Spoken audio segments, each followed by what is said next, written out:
No matter your knowledge of the Wild West or experiences traveling around the western frontier, exploring ghost towns and abandoned settlements, one thing is for certain. When someone mentions the word saloon, you can close your eyes and picture exactly what they mean. Saloons play such an important role in our understanding of life in the Old West, as they were truly the intersection of so many famous figures, lifestyles, legacies, and overall exciting events of the time period. While the ideas and imagery of saloons have been reinforced by romantic notions of the Wild West era and Hollywood films exaggerating their grandeur, they are historically misunderstood, admittedly like much of the lore we associate with the frontier. Saloons weren't necessarily the hives of scum and villainy they are portrayed as. While there was certainly the card game gunfights and drunken brawls and town-shaking scandals occurring within the walls of Western cantinas, the bloodshed was few and far between. They posed as occasional disruptions, rather than the nightly routine, going against the grain of modern interpretations of the community centers, structures of commerce, and social linchpins they actually represented. To gain a better understanding of saloons and the folks you'd find nursing a whiskey or playing a game of faro after the sun went down, here's what it was like to visit a saloon in the Old West, and the stories you might share the following day and thereafter.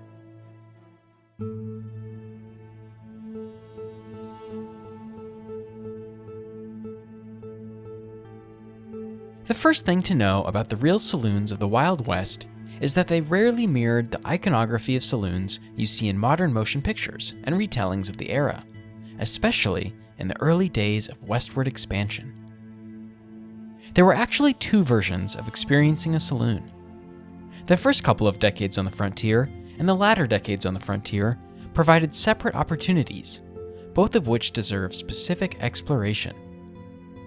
In the early days of saloons, you wouldn't find the false front facades and ornate signage and custom decoration, or a wraparound boardwalk extending out into the streets, guiding patrons through the swinging front doors, or a shiny new bar top featuring leather seats and the finest top-shelf liquor your heart desired. No, the first interpretations of what would later be called saloons were mostly areas of a mining camp or bare-bones settlement, marked with 4 wooden posts that formed a square, with a rough canvas or homemade tarp stretched atop to form a roof. Other early forms of saloons were hastily pitched tents and wobbly, 3-walled structures called lean-tos.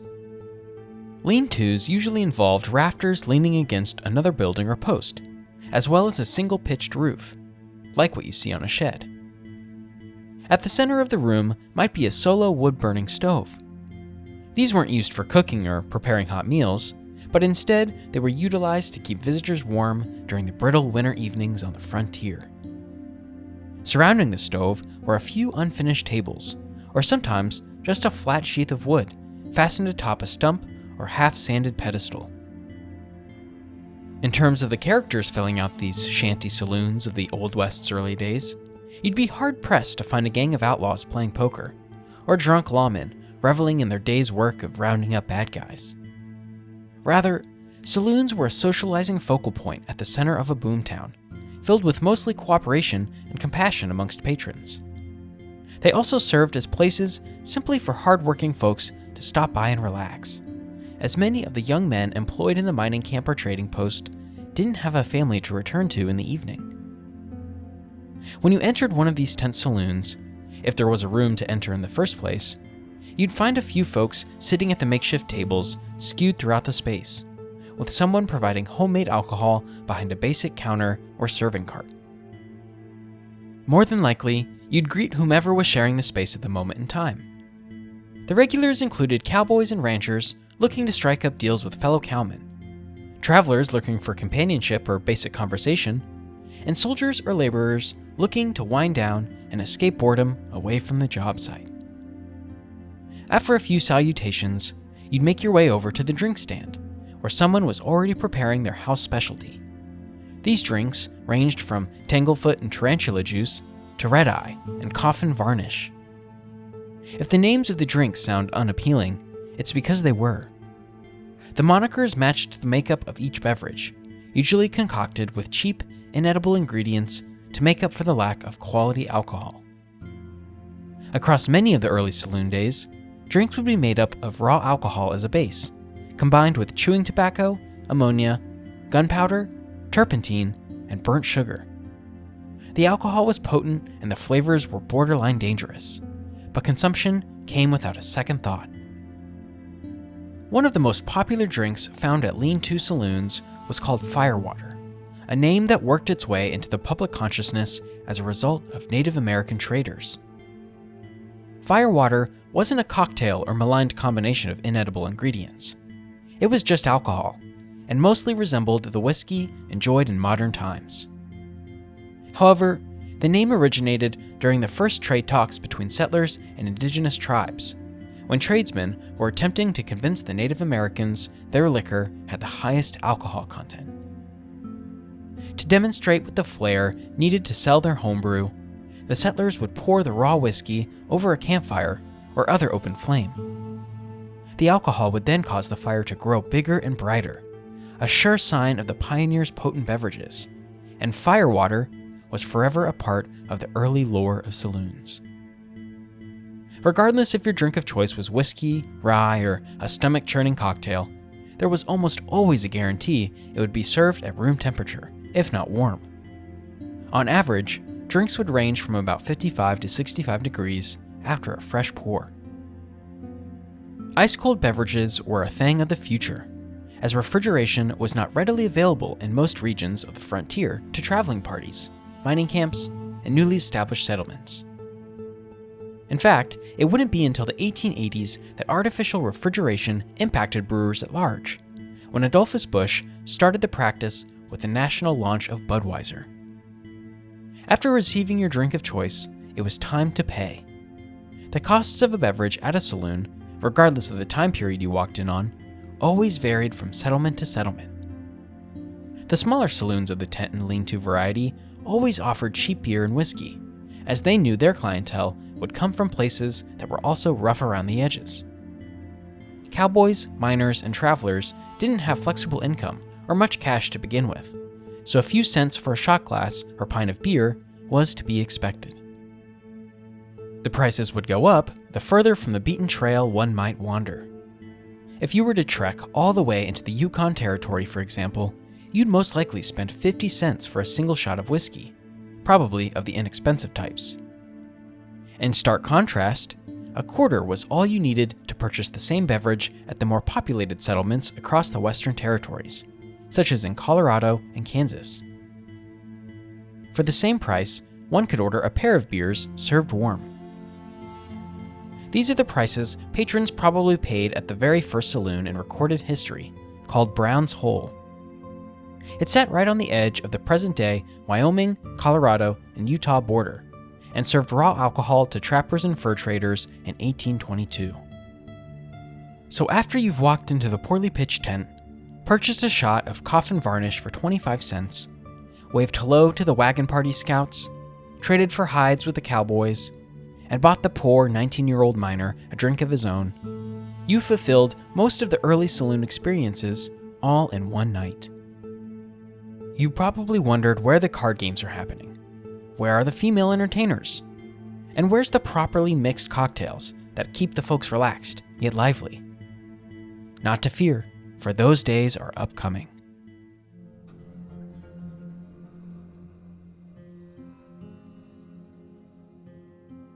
As more and more people moved west of the Mississippi River, and more industries flourished throughout the territories, saloons evolved into more of what we picture them to be today, albeit still far from the usual Hollywood make-believe. After the first few years of pitching tents and selling raw alcohol, businessmen and prospective saloon owners wanted to up the ante and offer people both near and far a much more exciting experience. They knew their only ticket to fortune would come dependent on the work they put into their establishment. Thus, with expanding boomtowns and settlements turning into towns, the groundwork was set. As time went on, additional resources were allocated to shape up saloons all across the West. While the railroad industry continued to form throughout the Western territories, saloons became permanent fixtures in cities boasting a railway line. This differed greatly from the trend of saloons opening and closing their doors within just a few calendar years, as most mining camps struggled to remain populated for more than a year or two. With trains came workers, families, and excess travelers alike. They all needed the same things: food, shelter, and a place to relax and do business, so that life out west might not grow stagnant, and the dreams associated with manifest destiny could be realized. A saloon provided all three of these necessities, and while it wasn't on a permanent basis, more saloons were needed the more people that arrived in town. With more saloons came more diversity of entertainment provided, drinks served, and gambling options allowed. One of the largest collections of saloons came in Denver, Colorado, where 478 official saloons opened up for business in 1890. This paled in comparison to only 3 decades prior, when Denver only boasted around 30 saloons. Saloons were vital to the times, as their prevalence meant growth and satisfaction amongst their patrons. Once the towns grew enough to warrant the construction of solid, sturdy saloons, they would almost always plan their builds for the center of their recently founded settlement. Not only was this a savvy business move by the owners, but it was a way to foster community in brand new locales that lacked one. These towns rarely boasted churches or other community buildings, and saloon operators stepped up to the plate to allow their building to fill in. As such, many saloons were closed for regular business on Sunday mornings, out of respect for visiting clergy, who held their sermons and services at the saloon. If a government center hadn't been built yet, these boom towns would also hold elections and council meetings in the seating area of saloons. This also included job fairs, where unemployed men could reverse their fortunes. Some settlements even hosted a few beds and a trading post within their saloons, really giving the hotspots their jack-of-all-trades notoriety. To take the growth of saloons one step further, some settlements would see multiple saloons pop up, but all range from different clientele. While most saloons hosted diverse sets of patrons from various economic backgrounds, the social and racial divide still existed. This didn't necessarily mean certain saloons were welcoming of everyone, though, as some states along the southern border that came with mixed allegiances during the Civil War would open segregated saloons. These were much more common in Texas, but the further west you went, the less prejudice you saw at such businesses. So after the growth in the boomtown allowed for more saloons, and you located your favorite option amongst the businesses at the center of town, you'd walk inside and find there was more to see than those old lean-to establishments of yesteryear. Long gone were the days of trampled grass and pressed dirt beneath your feet, and arrived were the days of wooden floorboards and attempts at decoration.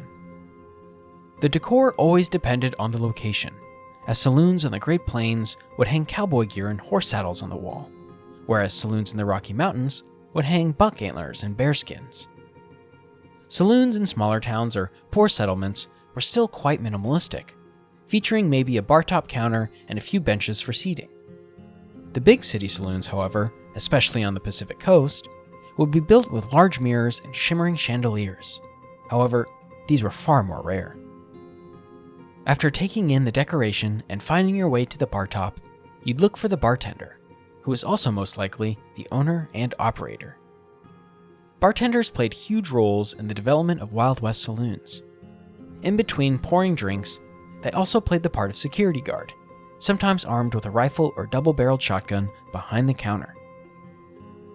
Bartenders were also the entertainment coordinators of their establishment, running the larger gaming outfits and song or dance routines put on by hired hands. Bartenders were also forced to be their own cooks and cleaners too, if they were unable to find part-time help from around town. Bartenders took their jobs very seriously, sometimes having to travel around the country for their services in places that lacked a proper mixologist.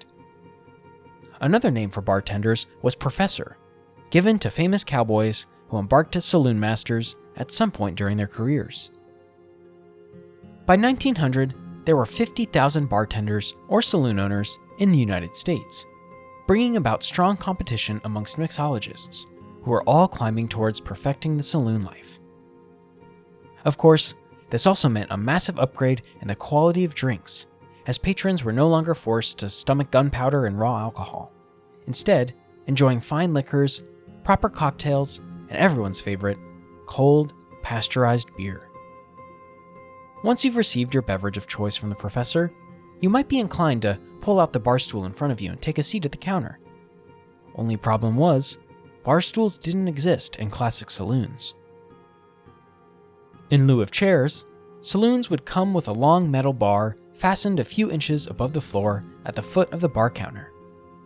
This allowed for visitors to prop one foot on the bar and lean forward in a relaxed position. If someone really wanted to sit, they'd have to find a free spot at a table.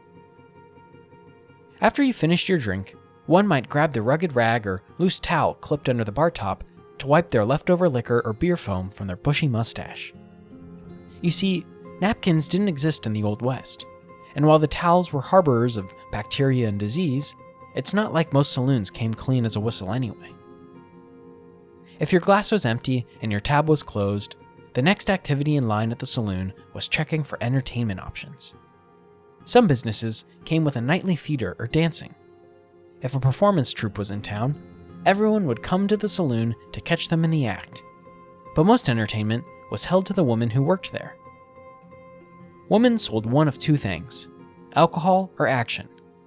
Many of the female dancers also worked as sex workers, as did the barmaids who were lucky enough to strike up employment. You could either tip your dancers if just a show was your fancy, but you could also pay a higher price for a private show, if you will. If you weren't interested in the women of the saloon, there were 5 times as many men caught up in trading deals, political arguments, and best of all, countless games of cards and gambling. The most popular game by a mile was Faro. Faro was a gambling game utilizing a deck of cards in which 13 cards of the same suit were placed upright on the table. Each round, men would place bets on a single denomination, and the dealer, called a banker, would turn over 2 cards. The first card was the banker's card, and all bets made on that denomination were losers. The second card was the player's card, and all bets made on the denomination were winners.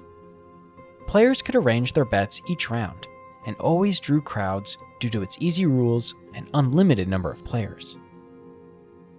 Other famous gambling games from the era were poker, such as 5-card draw, 3-card money, and eventually roulette tables.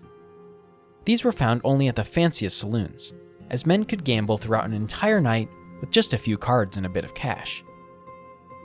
If you were lucky enough to walk out with more than you entered with, your last bit of action for the night would be attempting to leave the saloon without irking the social reformers protesting outside.